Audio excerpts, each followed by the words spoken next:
I'm Jennifer Hill and I'm the Professor of Corporate Law at Sydney Law School. I was a student at Sydney University. I did an arts degree and a law degree, and then I studied at Oxford University. I came back and joined the faculty, but I've actually spent a lot of my professional career overseas. So I've taught quite a bit in the US at a number of law schools, such as University of Virginia, Cornell University, University of Texas.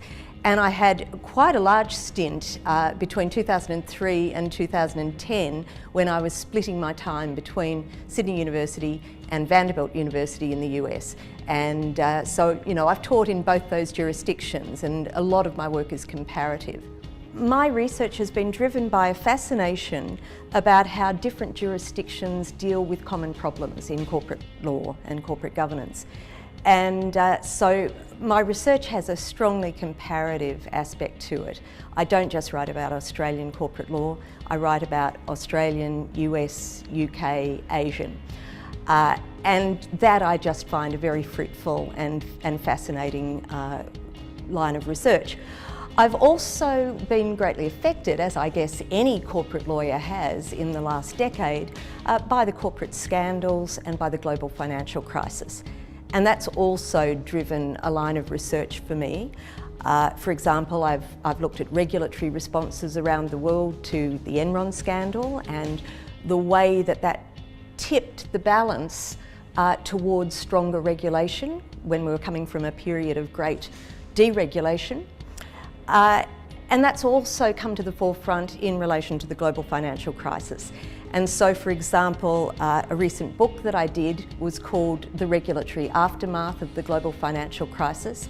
I did that book in 2012. It's Cambridge University Press publication with Eilish Ferran from Cambridge University, Niamh Maloney from London School of Economics, and Professor Jack Coffey from Columbia Law School.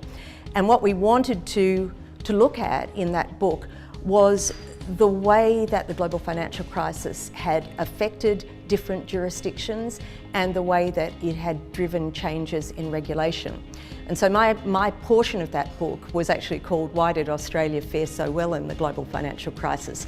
Because Australia tended to be an outlier in that respect with other common law jurisdictions. I can't say that I always wanted to be a lawyer from childhood, although I must say I was quite captivated by a program many years ago called Consider Your Verdict. I thought being a trial lawyer looked pretty exciting. But I was quite fascinated in journalism actually. And to a degree, the sorts of things that I look at in corporate law are really developing issues in relation to, you know, how corporations respond in the world and, you know, how you balance power within corporations. And when I teach in the undergraduate program, I often say to students, many of whom are terrified about doing corporations law, and I say, it's not just about accounting. It's Shakespearean. It's about power. It's about money. It's about how you control it. So all those aspects of corporate law I find pretty fascinating.